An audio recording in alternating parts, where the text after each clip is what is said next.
Sekarang kita sudah mulai mengerti bahwa inkarnasi terjadi pada Immaculate Conception 14 Nisan. Biasanya orang-orang Kristen Mesianik di Indonesia, mereka sering mengajukan pendapat dari seorang rabi golongan Mesianik, namanya Rabi Yosef Sulam atau Rabi Itzhak Safira. Kedua rabi Mesianik ini tidak mempercayai bahwa Yesus Kristus itu lahir pada bulan Desember atau 25 Kislev.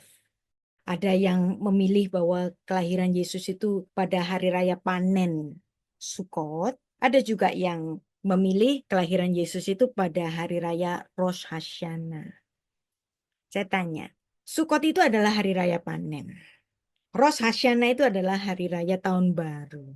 Nggak ada hubungannya dengan penebusan.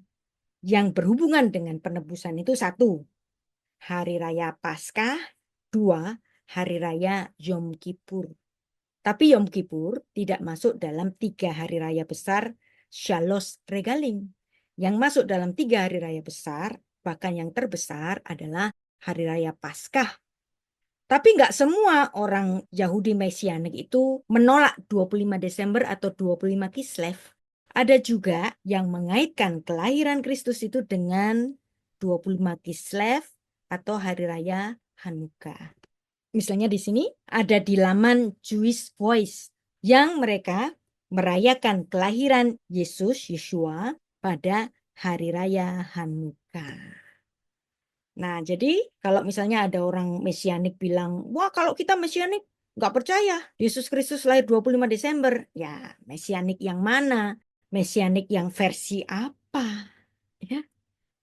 Yang bahkan Profesor Eli sendiri, dia itu nggak mau disebut Mesianik, dia juga nggak mau disebut Kristen, dia cuma mau disebut Jewish saja, gitu kan. Dia bisa memahami kenapa orang-orang Kristen itu merayakan kelahiran Kristus 25 Desember dan ini ternyata terkait erat dengan Jewish idea. Justru ketika orang-orang Mesianik menyerang Natal bulan Desember yang mereka katakan pagan, itu nggak ada dasar sejarahnya. Mereka mengatakan bahwa perhitungan Yesus lahir pada hari raya Sukkot itu berdasarkan dari piketnya para imam, yang dimana rombongan Abia mereka katakan dimulai pada bulan Nisan. Jadi piketnya rombongan Abia, imam rombongan Abia ini dimulai pada bulan pertama Nisan.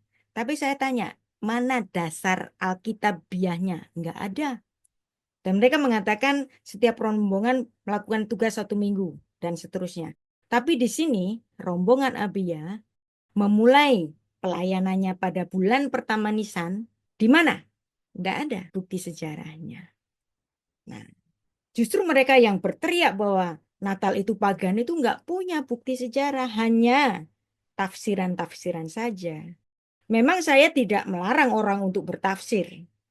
Kita boleh selalu punya kecurigaan akademis. Tahu-tahu itu salah, tahu-tahu itu salah. Bahkan kita juga boleh menguji, apa betul Yesus Kristus itu lahir 25 Desember? Boleh. Ketika Anda tidak yakin dan kemudian Anda mengujinya, boleh. Dalam ranah akademis itu boleh.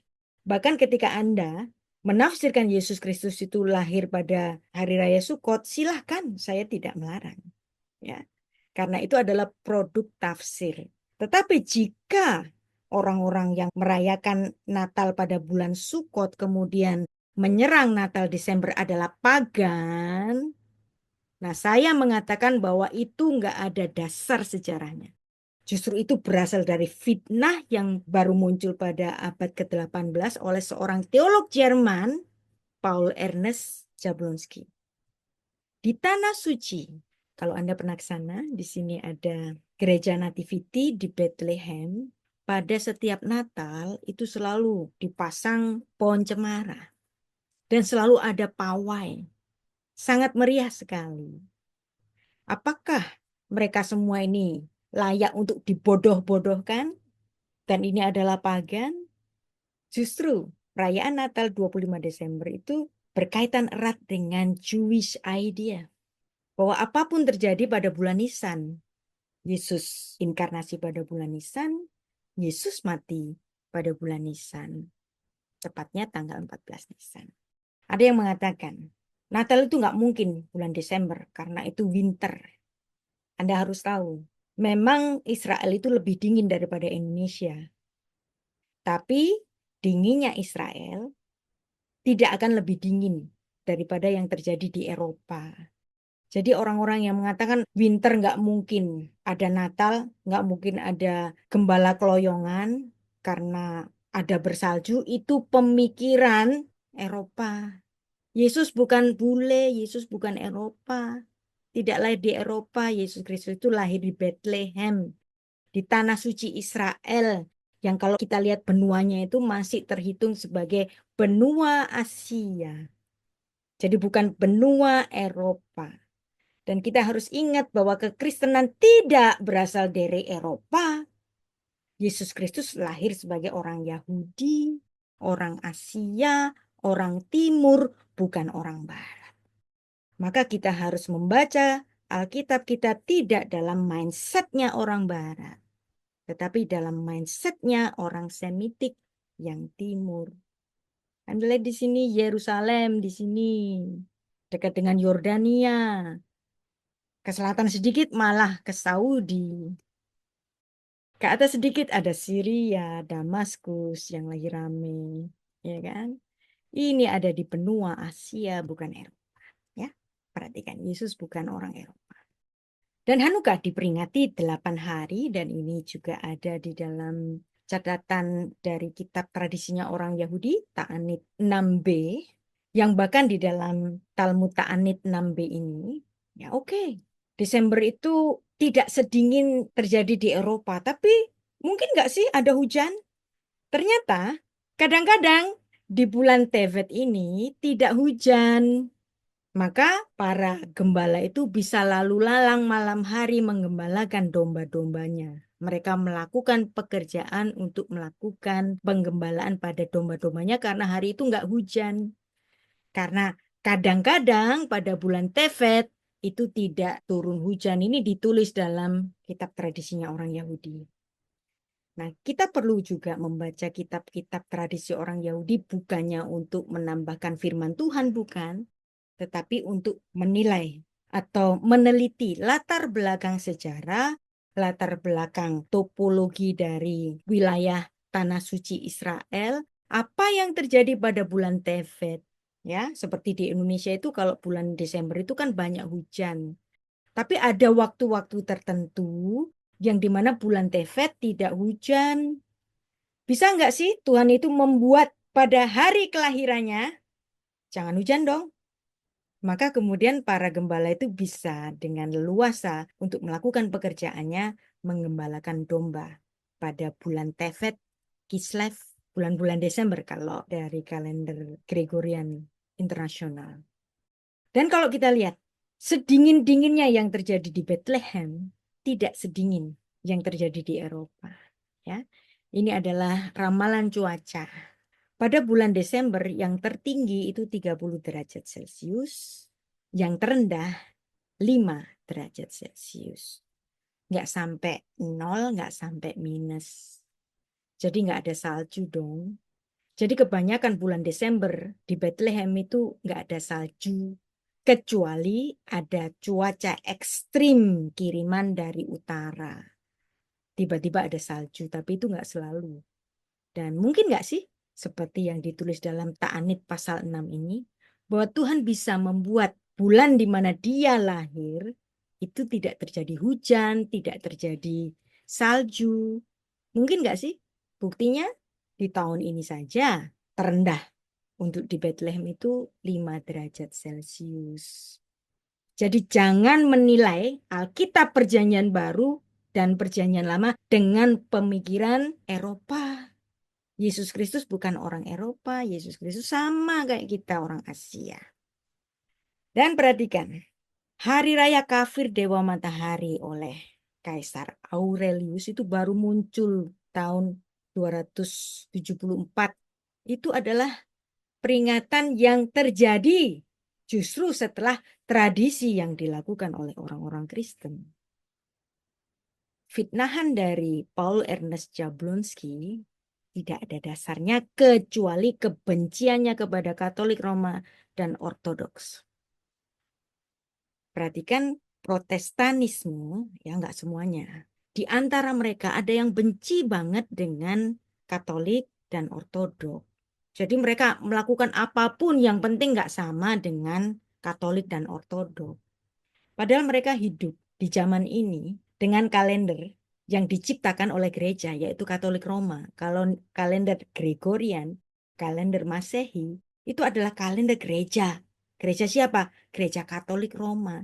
Kalau mereka benci kepada gereja Katolik Roma, KTP-nya saja tertulis hari lahirnya dengan kalender gereja Katolik Roma.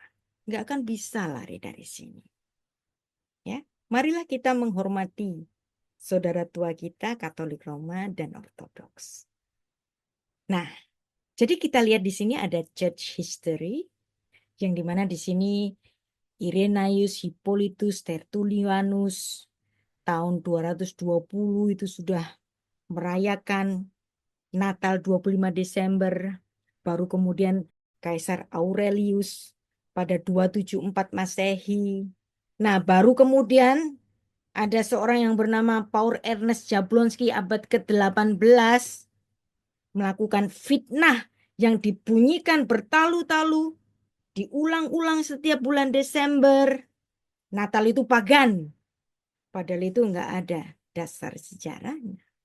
Kecuali kebenciannya kepada Katolik dan Ortodoks.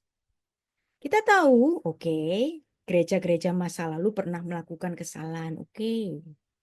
Tapi mereka pun juga melakukan reformasi, bukannya diam salah terus, enggak. Ya. Protestan pun pernah juga salah kan? Membunuh orang-orang dari golongan Anabaptis, misalnya Zwingli, membunuhi orang-orang Anabaptis. Terus kemudian yang lain-lain banyak sekali kebiadaban yang juga dilakukan oleh orang Protestan. Jadi sekarang kita mengetahui sumber fitnah Natal, bahwa Natal itu kelahiran Dewa Matahari bersumber dari seorang yang bernama Paul Ernest Jablonski pada abad ke-18 Masehi, jauh dari eranya para bapak-bapak gereja. Jadi ingat, Natal kelahiran Dewa Matahari adalah fitnah dari seorang teolog Jerman yang membenci kekatolikan dan ortodoks. Jangan kita menjadi pengikut dari orang yang suka memfitnah. Jadilah kita orang Kristen yang tulus, yang kalau baik ya kita serap. Ya. Kalender yang baik dari Katolik Roma kita serap, kita hormati, kita pakai sampai hari ini. Kita janjian hari ini untuk belajar mengenai Natal tanggal 16 Desember 2024. Ini kan kalender Gregorian. Kalendernya yang ditetapkan oleh Gereja Katolik Roma. Kalau Anda benci kepada Gereja Katolik Roma seperti Paul Ernest Jablonski ini, Anda nggak bisa hidup. Nah, jadi selalu ada kebaikan walaupun pernah ada kesalahan. Dan sebenarnya kesalahan itu tidak selamanya salah. Ya. Gereja Katolik Roma juga melakukan reformasi. Meski dahulu pernah diprotes oleh Martin Luther, bukan berarti Katolik terus salah terus, enggak begitu. Ya. Jadi sebenarnya polemik Natal dikaitkan dengan pagan Dewa Matahari seharusnya sudah selesai. Selesainya kapan? Selesainya tahun 1883, yang dimana ada seorang Yahudi yang kemudian menjadi percaya Kristus, namanya Alfred Edersheim. Karena dia seorang Yahudi, maka dia sangat berkaitan erat dengan literatur Yahudi. Dalam buku yang ditulisnya, The Life and Time of Jesus the Messiah, yang dia tulis pada tahun 1883, dan buku ini adalah hasil riset yang dilakukannya. Dia menyatakan dalam buku ini, Natal itu betul 25 Desember. Seperti kesaksian bapak-bapak gereja mula-mula, Irenaeus, Tertullianus, Hippolytus, Julius Africanus, Julius Martyr. Dan termasuk dia juga meneliti literatur Yahudi. Ya, ini bukunya, halamannya 1000 lebih, tebelnya lebih dari 10 cm buku yang ditulisnya ini. Dia mengatakan bahwa apa yang tertulis dalam Yohanes 10 ayat 22 itu adalah Hanukkah dan itu adalah his birth, hari kelahiran. Menarik kan? Jadi di sini sudah selesai, sudah diteliti oleh seorang yang bernama Alfred Edersheim. Yang dimana kalau kita membaca Yohanes 10 ayat 23, apa yang diterjemahkan dengan hari pentabisan bait Allah, itulah Hanukkah. Ya, di sini Hanukkah. Apa yang dilakukan oleh Yesus Kristus pada hari raya Hanukkah? Dia berada di serambi Salomo. Dan itu adalah peristiwa yang sama yang diperingati oleh orang-orang Yahudi sebagai Hanukkah yang jatuh pada tanggal 25 Kislev. Halamannya 1320 di sini. Nah, kalau kita membaca sejarah dengan benar, Anda nggak akan termakan bahwa Natal itu pagan. Dan ini sudah dapat dipertanggungjawabkan. Jadi Natal pertama di Migdal Eder itu adalah berita kelahiran sekaligus berita kematian korban bahwa dia adalah sang penebus dosa. Yesus Kristus nggak bisa lahir di sembarangan tempat, dia harus lahir di Bethlehem Efrata atau secara khusus di Migdal Eder karena dia adalah sebagai penggenap dari semua binatang-binatang yang dikorbankan. Nah, di sini ada penerjemahan 25 Desember dalam buku yang ditulis oleh Hippolytus, The Commentary of Daniel, halaman 140. Kalau Anda punya buku ini, silakan buka halaman 140. Dan kalau dibaca dalam bahasa asli Yunaninya, ada perkataan pro octo kalandon Januarion. Kelahiran Yesus Kristus itu 8 hari, ini menarik, sebelum kalender Januari. Menarik, kenapa dia khusus menyatakan kata 8? Karena Yesus Kristus dalam kitab Lukas dituliskan pada hari ke-8 setelah kelahirannya, Yesus Kristus disunat. Jadi, bapak-bapak gereja yang sering difitnah oleh orang-orang, bahwa mereka itu tidak lagi mengikuti keyahudian Kristus, tapi mengikuti pagan barat gitu kan. Justru kalau kita membaca tulisan Hippolytus ini, very Jewish idea.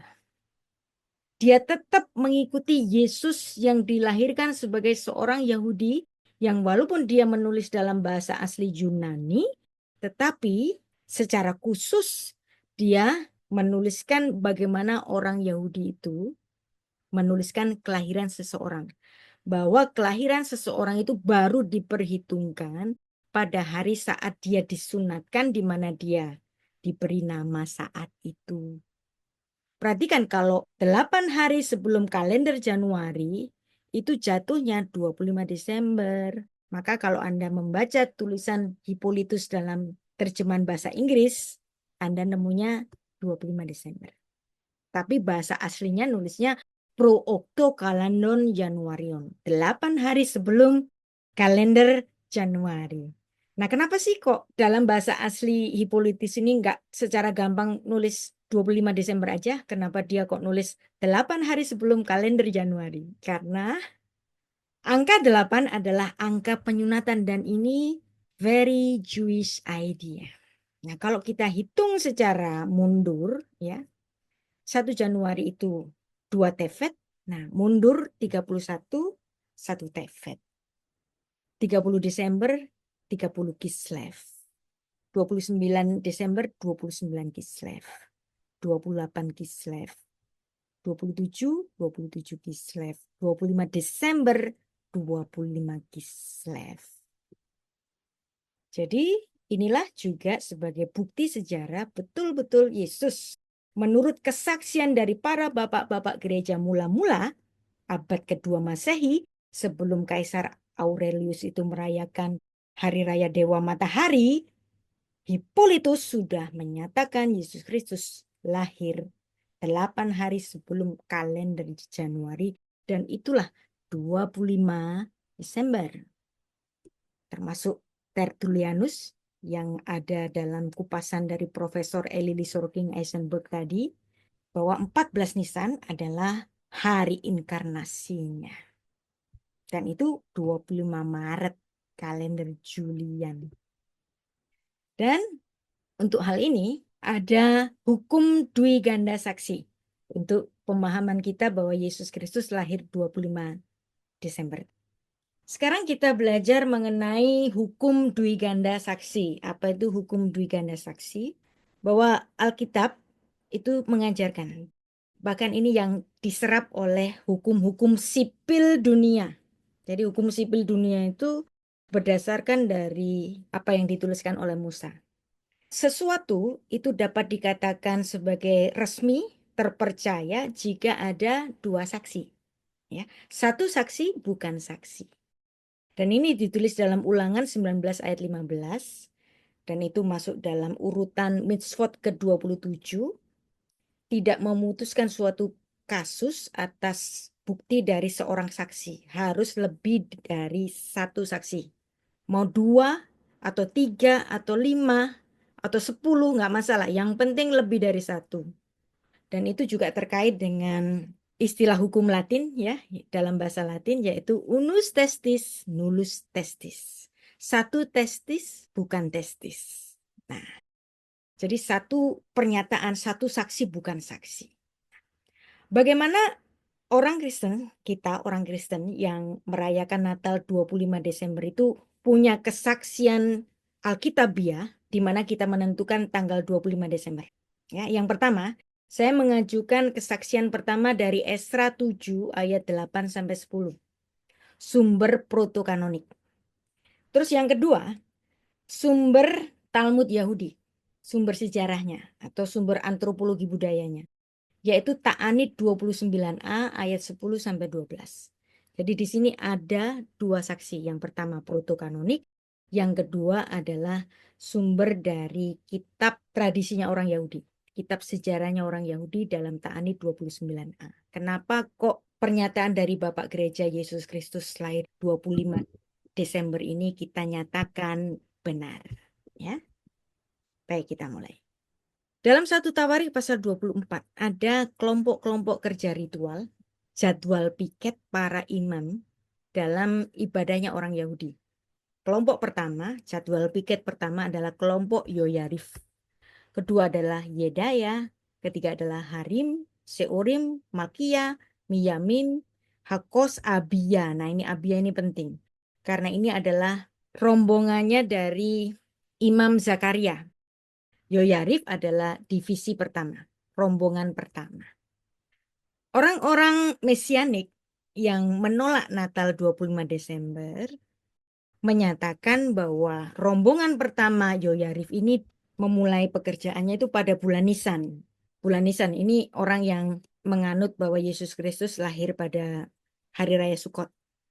Tetapi orang-orang Kristen yang merayakan 25 Desember, Yesus Kristus lahir 25 Desember, memandang bahwa Yoyarif ini tidak mulai pekerjaannya pada bulan Nisan, tetapi pada bulan Av. Bulan Av. Bulan kelima. Kenapa kok bulan Av? Kenapa bulan Nisan? Nah, orang-orang yang menolak Yesus Kristus lahir pada bulan Desember, yang menganggap Yoyarif itu pekerjaannya dimulainya pada bulan Nisan, ini nggak ada bukti sejarahnya. Nggak ada. Jadi yang Nisan ini nggak ada bukti sejarahnya. Yang bulan Av ini justru ada bukti sejarahnya. Bukan cuma sumber protokanonik, tetapi juga sumber dari kitabnya orang Yahudi. Ya, sumber protokanoniknya, kalau Yoyarif ini bekerja pada bulan Av, ya, yaitu pada Esra 7 ayat 8 sampai 10. Lalu tibalah ia di Yerusalem pada bulan kelima. Ya, bulan kelima, bulan Av. yakni pada tahun ketujuh zaman raja itu. Tepat pada tanggal 1 bulan pertama ia mulai perjalanan pulang dari Babel. Ya, perjalanan pulang dari Babel itu bulan pertama. Sampai ke Yerusalem itu bulan kelima. Perhatikan. Oleh karena tangan murah Allahnya itu melindungi dia. Sebab Esra telah bertekad untuk meneliti Taurat Tuhan, melakukannya setelah mengajar ketetapan peraturan di antara orang Israel. Jadi bapak-bapak gereja menghitung jadwal piketnya imam-imam tidak di bulan Nisan, ini golongan yang Natal Sukot, menganggap ini bulan Nisan, tapi nggak ada ayatnya, ya kan? Yang ada ayatnya itu justru di bulan 5, yang dimana golongan Yoyarif itu memulai di bulan 5 ini, jadi bukan di bulan 1. Kalau di bulan 1 nanti Yesus memang lahir di sekitar Sukot. Kalau Yoyarif itu bekerja pada bulan 5, itu nanti Yesus Kristus lahirnya bulan Kislev. Dan ini adalah sumber pertama protokanonik bagi Bapak Gereja yang menentukan Yesus Kristus lahir 25 Kislev. Yang ini nggak ada buktinya, nggak punya bukti. Yang ini ada bukti. Buktinya di mana? Sumber protokanonik. Sekarang sumber kedua. Apa yang menjadi bukti bahwa Yoyarif itu bekerja pada bulan Av? Bulan Av, bulan kelima. Nah, ini menarik. Ta'anit 29a. Ini sumber dari kitabnya orang Yahudi. Anda tahu, ada peristiwa yang diingat oleh orang-orang Yahudi, namanya Tisha B'Av. Tanggal 9 bulan Av. Tanggal 9 bulan 5. Tanggal 9 bulan 5 itu adalah hari runtuhnya Bait Allah di Yerusalem ketika orang Yahudi kalah perang dengan Jenderal Titus. Dan hari itu Jenderal Titus meruntuhkan Bait Allah yang di Yerusalem. Peristiwa itu dikenang dalam sejarahnya orang Yahudi Tisha B'Av, tanggal 9 bulan Av. Kalau nggak percaya sekarang silakan Google. Tanggal 9 bulan Av, Tisha B'Av. Itu hari apa? Nah, itu adalah hari keruntuhannya Bait Allah. Nah, sumber sejarah orang Yahudi Ta'anit 29a pada bulan Av, yang piket siapa? Ini menarik. Yang sedang berpiket di Bait Allah itu siapa? Yoyarif. Sesuai dengan yang ditulis di dalam Esra 7 ayat 8 sampai 10. Nah, Anda lihat di sini. The Nin of Av. Ya, tanggal 9 bulan Av. Ya. Siapa yang sedang piket? Yehoyarif. Di sini ada namanya Yehoyarif. Rombongan Yoyarif. Ini terjemahan bahasa Inggrisnya. Wow. Saya bisa mengajukan 2 alat bukti yang cukup. KPK kalau nangkep koruptor kan nggak bisa cuma 1 alat bukti.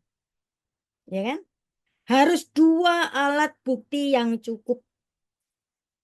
Bahwa mulainya imam-imam bekerja itu bukan bulan Nisan seperti orang-orang Kristen yang merayakan Yesus lahir di bulan Sukot, tapi justru bulan Av. Disitulah Yoyarif mulai bekerja. Ada di kitab Esra 7 ayat 8, di mana hari di mana orang-orang Israel kembali dari pembuangan dari Babel masuk ke tanah suci Israel. Disitulah nanti dimulainya pekerjaan dari para imam di Bait Allah yang dibangun atas dekrit dari Raja Koresh. Nah, makanya kalau belajar mengenai Alkitab itu luas sekali. Sampai harus belajar tentang pembuangan di Babel, siapa itu Koresh, siapa itu yang bangun Bait Allah, ya kan? Dari dekritnya siapa, ya kan? Nah, begitu masuk ke tanah suci Israel di Yerusalem, bulan kelima, bulan Av, bulan kelima. Dan nanti ada peristiwa setelah Tuhan Yesus naik ke surga, 40 tahun setelah Tuhan Yesus naik ke surga, bulan Av siapa yang sedang piket? Yang piket adalah Yoyarif, rombongan pertama.